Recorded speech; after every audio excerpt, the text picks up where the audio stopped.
Hoi anōra e ruara e toi ana kātahi ka huri te tau hou Pākehā. He wā whakanui o tira, he wā hokinga mahara ki ngā āhuatanga I puta ake I te tau ko takoto. Anei tā mātou titiro ki ngā parekura taiao o tēnei tau.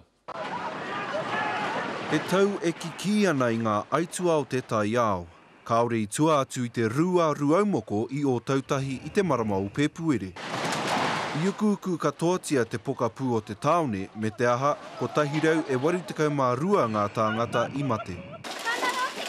No te marama o Maihe, ka rū anō te whenua I te moana I Hapani, a whai atu ana he tai aniwhani whanui.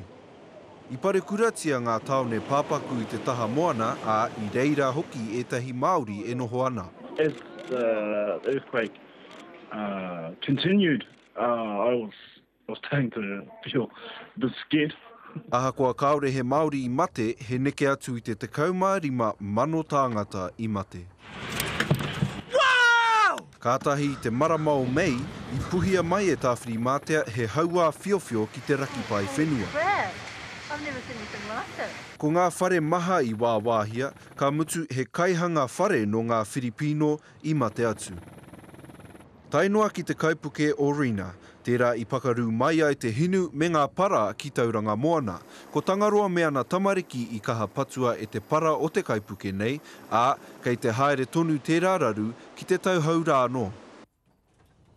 A I mua tonu I te krihimete I oho anoa ruaumoko I o tautahi.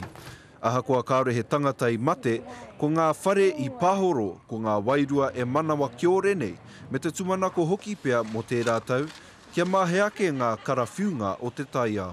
Te he mararau hihi, te karere.